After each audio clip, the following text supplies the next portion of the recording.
Good morning. Thank you for joining me today. This morning we'll be in Habakkuk chapter 1, verse 1 through chapter 3, verse 19.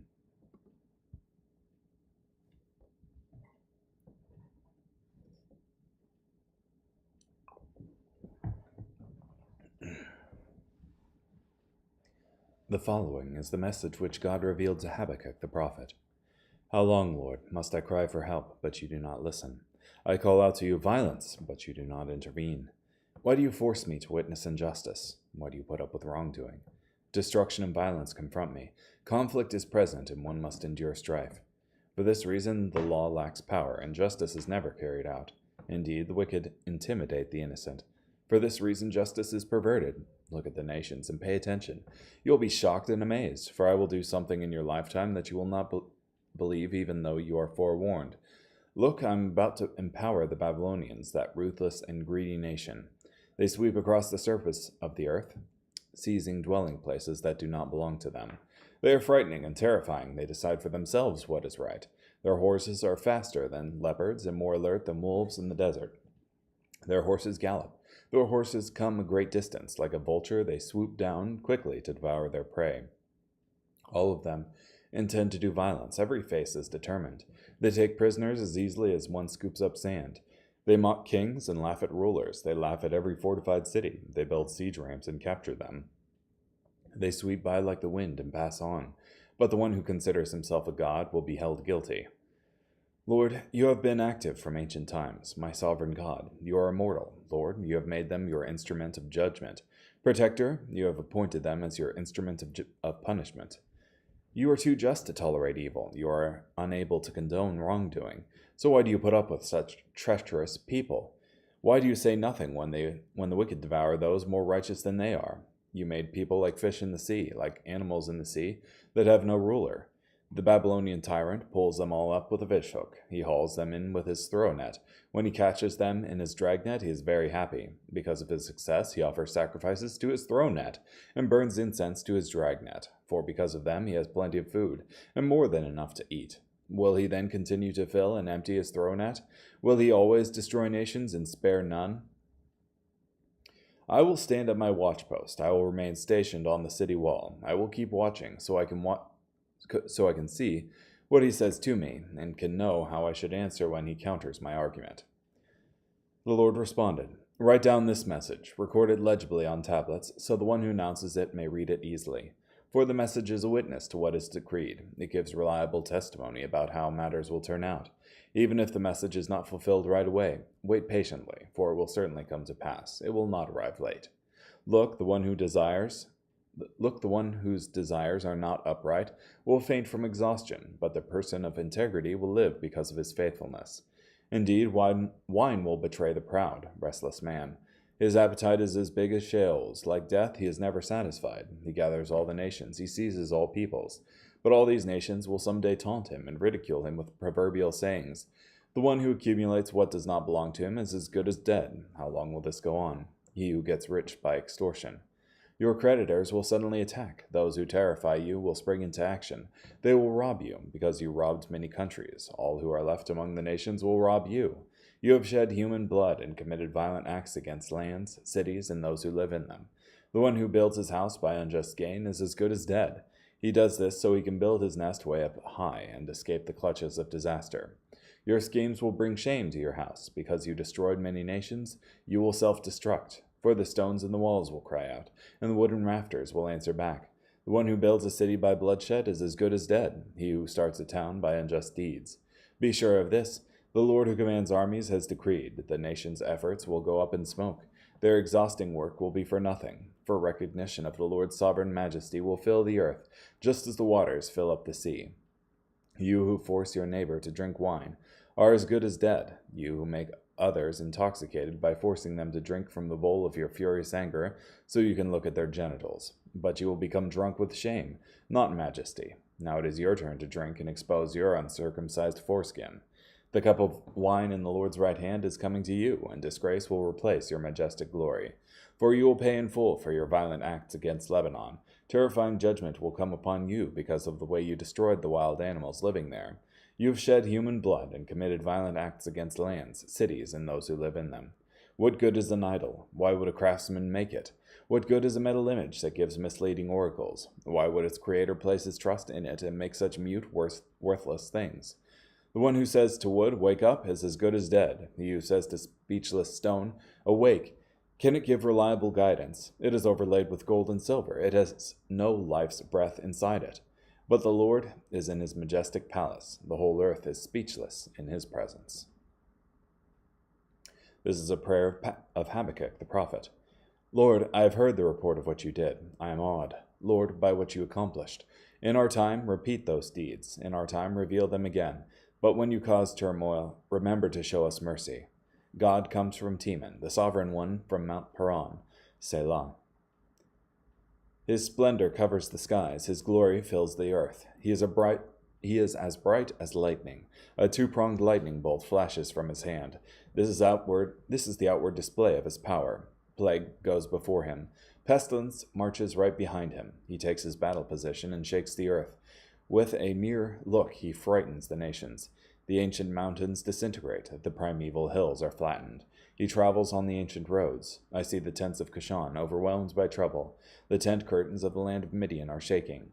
Is the Lord mad at the rivers? Are you angry with the rivers? Are you enraged at the sea? Is this why you climb into your horse-drawn chariots, your victorious chariots? Your bow is ready for action. You commission your arrows. Selah. You cause flash floods on the earth's surface. When the mountains see you, they shake. The torrential downpour sweeps through. The great deep shouts out. It lifts its hands high. The sun and moon stand still in their courses. The flash of your arrows drives them away.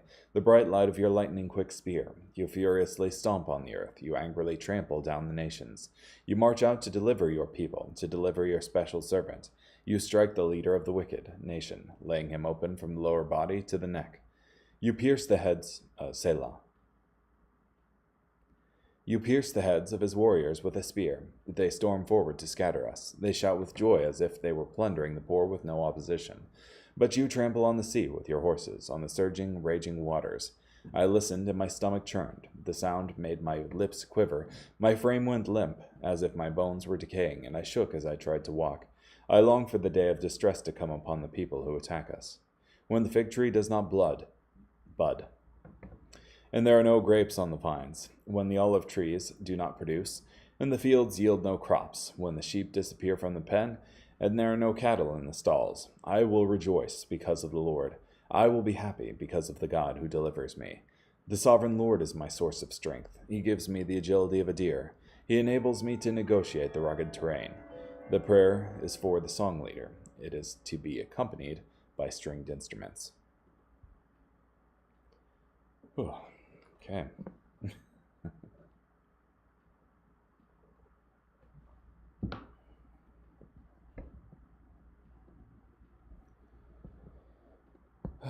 So, in summary, a high-level overview of Habakkuk, which is Habakkuk is lamenting about the injustice that he sees around him, the violence done by his fellow countrymen, and the injustice that's being perpetuated, and the justice that's not ever being done. And God says to him, don't worry, I'm bringing the Babylonians, and they're going to sweep over everyone and conquer all of these people who are acting evilly. And he's like, Habakkuk's like, the Babylonians, Lord, they're more wicked than we are. And they don't acknowledge you. They offer sacrifices to their nets, and you're just going to let them prosper despite them sacrificing to their nets? And God answers,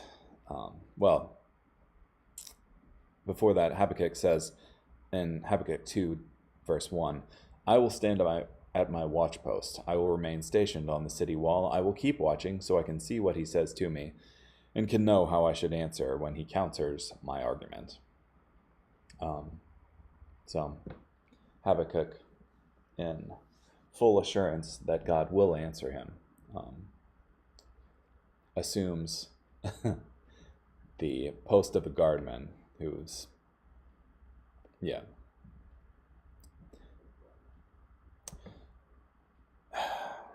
Habakkuk views the response of the Lord as sure. So, and the Lord does respond, and essentially says that the wickedness of the Babylonians will overtake them, and that you have situations where bad decisions reap their own punishment. That is, you have, like, in 2:5, where wine will betray the proud, restless man. And you can see how,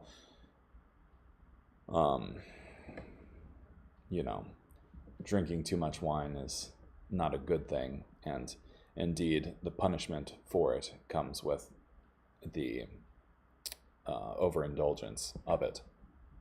And it's compared to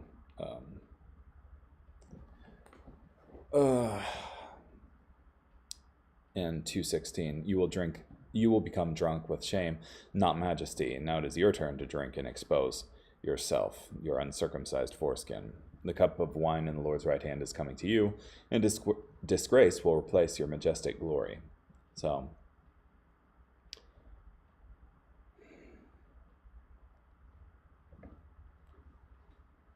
the penalty for their wickedness is also coming, essentially, and it's being brought on by their own bad decisions. So they're defrauding the nations and plundering those around them. Well, they're going to be taken to task by their creditors. So, and then Habakkuk at the end gives this prayer of praise to God.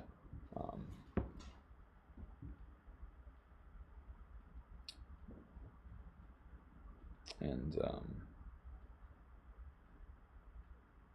just says how awesome God is. So,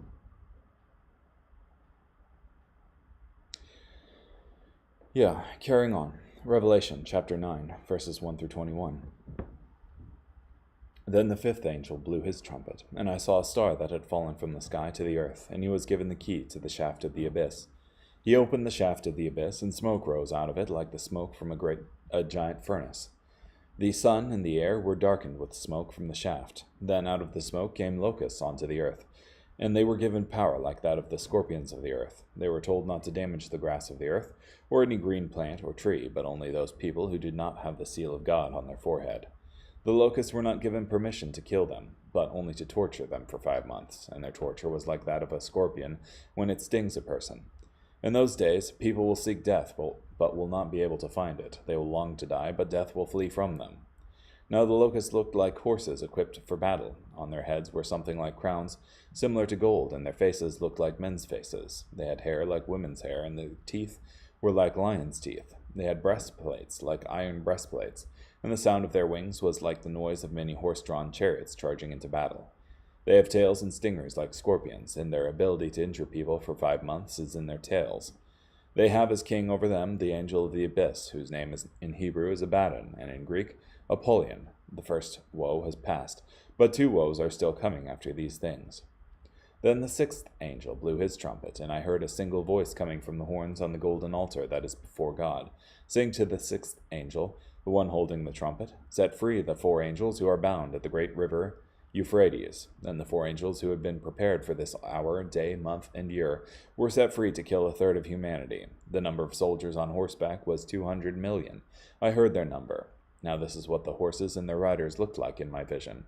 The riders had breastplates that were fiery red, dark blue, and sulphurous yellow in color. The heads of the horses looked like lions' heads, and fire, smoke, and sulphur came out of their mouths. 1/3 of humanity was killed by these plagues. That is, by the fire, the smoke, and the sulphur that came out of their mouths. For the power of the horses resides in their mouths and in their tails, because their tails are like snakes, having heads that inflict injuries. The rest of humanity who had not been killed by these plagues did not repent of the work of their hands, so that they did not stop worshipping demons, and idols made of gold, silver, bronze, stone, and wood, idols that cannot see, or hear, or walk about. Furthermore, they did not repent of their murders, or of their magic spells, of their sexual immorality, or of their stealing.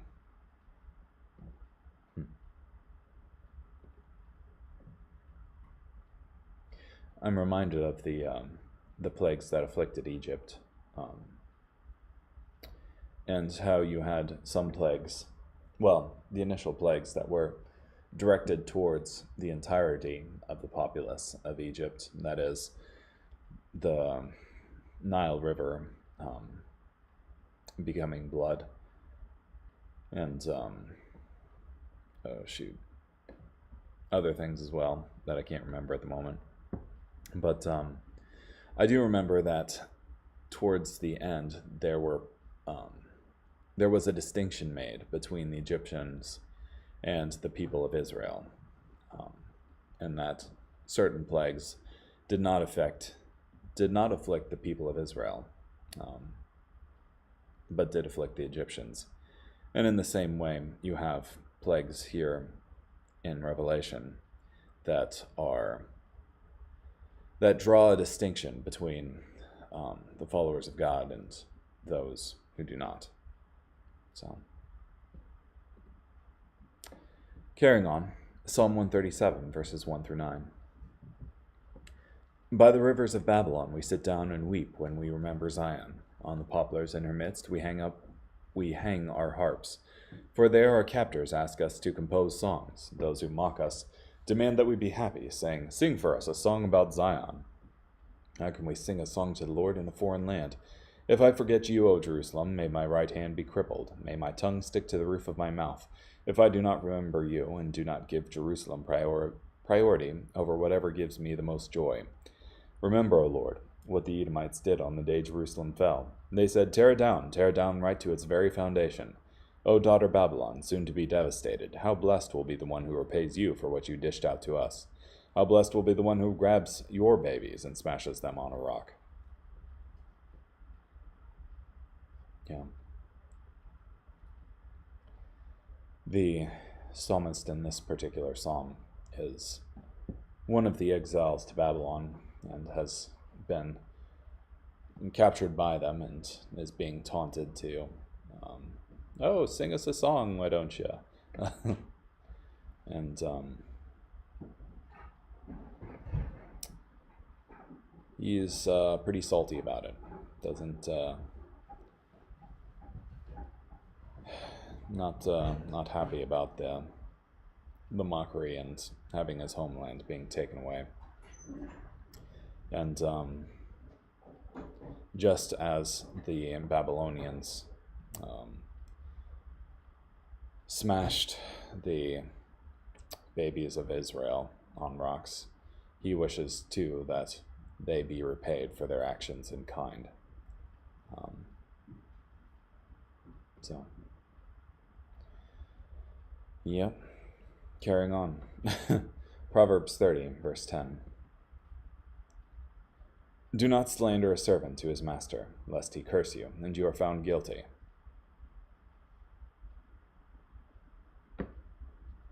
Yep, slander's not good.